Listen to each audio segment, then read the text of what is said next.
നമസ്കാരം, വെളിച്ചം ചാനലിലേക്ക് സ്വാഗതം. 2025 ഒക്ടോബർ 18 വ്യാഴം ഉച്ചക്ഷേത്രമായ കർക്കിടകത്തിലേക്ക് മാറുന്ന കാര്യം നിങ്ങൾക്കറിയാം. അപ്പോൾ ഈ വീഡിയോയിൽ ഞാൻ പറയാൻ ഉദ്ദേശിക്കുന്നത്, അതായത് വ്യാഴവും ശനിയും ഒരുമിച്ച് അനുകൂലമാകുന്ന രാശിക്കാർ ഏതൊക്കെയാണെന്ന് നമുക്ക് നോക്കാം. അതായത് ഒക്ടോബർ 18 തൊട്ട് ഡിസംബർ 5 വരെയാണ്, ഏകദേശം 45 ദിവസമാണ് കർക്കിടക രാശിയിൽ വ്യാഴം ഉച്ച രാശിയിലേക്ക് വരുന്നത്. അതിനുശേഷം ഡിസംബർ 5-ന് ശേഷം മിഥുനം രാശിയിലേക്ക് തിരിച്ചു പോവുകയും ചെയ്യും. അപ്പോൾ ഈ കാലയളവിൽ ഏകദേശം 45 ദിവസം വ്യാഴവും ശനിയും ഒരുമിച്ച് അനുഗ്രഹങ്ങൾ കൊടുക്കുന്ന രാശിക്കാരൊക്കെയാണെന്ന് നമുക്ക് നോക്കാം. കൂടുതലൊന്നുമില്ല, നമുക്കൊന്ന് നോക്കാം. അതായത് ശരിക്കും പറഞ്ഞു കഴിഞ്ഞാൽ നിങ്ങൾക്കറിയാം, പാപഗ്രഹങ്ങളിൽ ഏറ്റവും സ്വാധീനം ചെലുത്തുന്ന ഗ്രഹം എന്ന് പറയുന്നത് ശനിയാണ്. അതുപോലെ ശുഭഗ്രഹങ്ങളിൽ ഏറ്റവും കൂടുതൽ സ്വാധീനം ചെലുത്തുന്ന അല്ലെങ്കിൽ അനുഗ്രഹം തരുന്ന, അതല്ലെങ്കിൽ നിരവധി സമ്പൽ സമൃദ്ധി പല രീതിയിൽ, പല രൂപത്തിൽ, പല ഭാവത്തിൽ നമുക്ക് തരുന്ന ഗ്രഹമാണ് വ്യാഴം. അപ്പോൾ ഏറ്റവും പ്രധാനപ്പെട്ട ഈ രണ്ട് ഗ്രഹങ്ങൾ ഒരുമിച്ച് അനുകൂലമായിട്ട് വന്നാലോ, അതാണ് ഇവിടെ നമ്മൾ പരിശോധിക്കുന്നത്. അപ്പോൾ നമുക്കറിയാം, ശനി 3, 6, 11 ഈ ഭാവങ്ങളിൽ രാശികളിൽ നിൽക്കുമ്പോഴാണ് ഏറ്റവും കൂടുതൽ ഭാഗ്യം കൊണ്ട് നമ്മളെ അനുഗ്രഹിക്കുന്നത് ശനി. 3, 6, 11. പിന്നെ 5-ാം ഭാവത്തിലും 9-ാം ഭാവത്തിലും കുറേശ്ശെയൊക്കെ അനുകൂല ഫലം തരും. അതുപോലെ തന്നെ കണ്ടകശനി ആണെങ്കിലും 10-ാം ഭാവത്തിൽ കർമ്മസ്ഥാനത്ത് വരുമ്പോൾ കുറച്ച് നേട്ടങ്ങളൊക്കെ ഉണ്ടാവും. എങ്കിലും ഈ 3, 6, 11 രാശികളിൽ ഭാവങ്ങളിൽ വരുമ്പോഴാണ് ശനി പരമാവധി നേട്ടങ്ങൾ കൊടുക്കുക.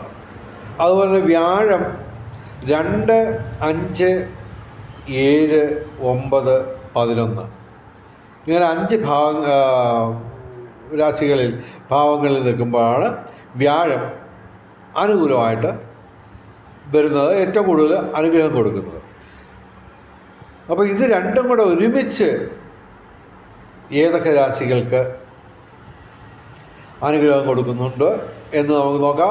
ഒക്ടോബർ 18 തൊട്ട് ഡിസംബർ 5 വരെയുള്ള ആ 45 ദിവസം, 1.5 മാസം. അപ്പോൾ ഇവിടെ 2-ാം ഭാവത്തിൽ വ്യാഴം വരുന്ന ഒരു രാശിയുണ്ട്. പക്ഷേ അവർക്ക് ശനി 10-ാം ഭാവത്തിലാണ്. ഓക്കെ, അത് നമുക്ക് അക്സെപ്റ്റബിൾ അല്ല. ഓക്കെ, പിന്നെ 5-ാം ഭാവത്തിൽ വ്യാഴം വരുന്ന ഒരു രാശിയുണ്ട്. അത് പക്ഷേ അവർക്ക് ജന്മശനിയാണ്. അപ്പോൾ അതും ഒക്കത്തില്ല. പിന്നെ വ്യാഴം 9-ാം ഭാവത്തിൽ വരുന്ന ഒരു രാശിയുണ്ട്. അവർക്ക് പക്ഷേ ശനി 5-ാം ഭാവത്തിൽ അനുകൂല ഫലം തരും. എങ്കിലും നമ്മുടെ നോട്ടം എന്ന് പറഞ്ഞു കഴിഞ്ഞാൽ ശരിക്കും നന്നായിട്ട് പൂർണ്ണ അനുഗ്രഹങ്ങൾ ശനിയും വ്യാഴവും ഒരുമിച്ച് കൊടുക്കുന്ന രാശികളെ കണ്ടെത്തുക എന്നുള്ളതാണ്.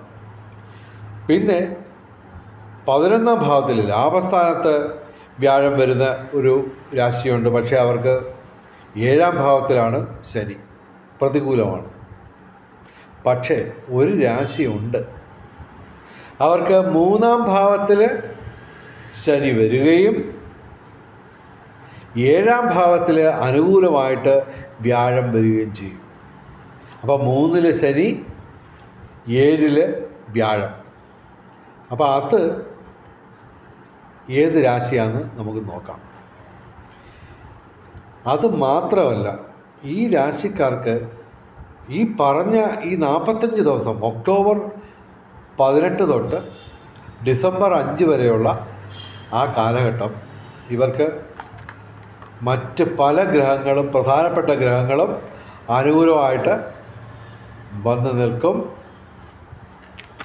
അതായത് അവർക്ക് മൂന്നാം ഭാവത്തിൽ ശനി, ഏഴാം ഭാവത്തിൽ വ്യാഴം, രണ്ടും അനുകൂലമാണ്. അതോടൊപ്പം ചൊവ്വയും ബുധനും 11ാം ഭാവത്തിൽ ലാഭസ്ഥാനത്തും വരും. അതുകൂടാതെ തുലാം വൃശ്ചിക മാസങ്ങളിൽ സൂര്യനും അനുകൂലമാണ്. അപ്പോൾ ചുരുക്കത്തിൽ ഇടിവെട്ട് സൗഭാഗ്യമല്ല, ഇടിവെട്ടി മഴ പെയ്യുന്ന സൗഭാഗ്യങ്ങളാണ്. അതായത് തുലാമാസം, തുലാവർഷം പോലെ സൗഭാഗ്യങ്ങൾ വന്ന് മറിയുന്ന ഒരു രാശിയുണ്ട്. അതേത് രാശിയാണ്? അതാണ് മകരം രാശി. ഒരൊറ്റ രാശിക്ക് മാത്രമേ ഉള്ളൂ ഈ 45 ദിവസം ശനിയും വ്യാഴവും ഒരുമിച്ച് നിൽക്കുന്നത്, ഒരുമിച്ച് അനുകൂലമായിട്ട് വരുന്നത്. അത് മകരം രാശിയാണ്. മകരം രാശി എന്ന് പറയുമ്പോൾ ഉത്രാടം അവസാന 3 പാദം, തിരുവോണം, അവിട്ടം ആദ്യ 2 പാദം. മകരം രാശിക്ക് സൗഭാഗ്യങ്ങളുടെ ഘോഷയാത്ര, സൗഭാഗ്യങ്ങളുടെ തുലാവർഷം വരാൻ പോവുകയാണ്. അത് 2025 ഒക്ടോബർ 18 തൊട്ട് ഡിസംബർ 5 വരെ ഉള്ളൂ. പക്ഷേ അതിന് ശേഷവും ശനിയുടെ അനുഗ്രഹം തുടർന്നും അവർക്ക് ലഭിക്കുക തന്നെ ചെയ്യും. ഡിസംബർ 5-ാം തീയതി തിരിച്ച് വ്യാഴം ഉച്ചരാശിയായ കർക്കിടകത്തിൽ നിന്ന് മിഥുനം രാശിയിലേക്ക് പോവുകയും ചെയ്യും. എന്തായാലും മകരം രാശിക്കാരോട് എനിക്കുള്ള ഒരു സജഷൻ ഇതാണ്: ഏറ്റവും പ്രധാനപ്പെട്ട കാര്യങ്ങളെല്ലാം ഈ 45 ദിവസം ചെയ്യാൻ പ്ലാൻ ചെയ്തു വെക്കുക, നേട്ടങ്ങൾ പരമാവധി കൊയ്യുക. അതുമാത്രമല്ല, തീർച്ചയായിട്ടും ഈ രാശിഫലത്തിൽ നിങ്ങൾക്ക് ഇതുപോലുള്ള നേട്ടങ്ങളൊക്കെ ഉണ്ടെന്ന് പറഞ്ഞിട്ട് നിങ്ങൾ വെറുതെ ഇരുന്നിട്ട് കാര്യമില്ല. തീർച്ചയായിട്ടും ഈശ്വരനെ ഭജിക്കുക. അത് ഏറ്റവും ശാസ്ത്രീയമായ രീതിയിൽ ഏറ്റവും ചുരുങ്ങിയ സമയം കൊണ്ട്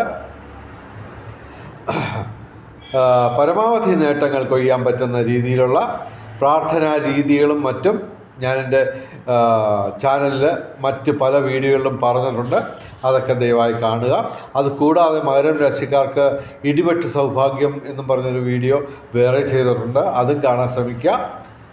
മകരം രാശിക്കാർക്ക് മാത്രമല്ല, വെളിച്ചം ചാനലിലെ മുഴുവൻ പ്രേക്ഷകർക്കും സർവകാര്യ വിജയം, സർവവിധ സൗഭാഗ്യം, രാജകീയ സുഖഭോഗങ്ങൾ, അപ്രതീക്ഷിത ധനലാഭങ്ങൾ, അപ്രതീക്ഷിത സൗഭാഗ്യങ്ങൾ ഇവ ഗുരുവായൂരപ്പൻ അനുഗ്രഹിച്ച് തന്ന് എല്ലാവരുടെയും ജീവിതത്തിൽ വെളിച്ചവും ഐശ്വര്യവും സമ്പൽ സമൃദ്ധിയും വന്നു ചേരട്ടെ എന്ന് പ്രാർത്ഥിച്ചുകൊണ്ട് വീഡിയോ അവസാനിപ്പിക്കുന്നു. നമസ്കാരം, ശുഭദിനം.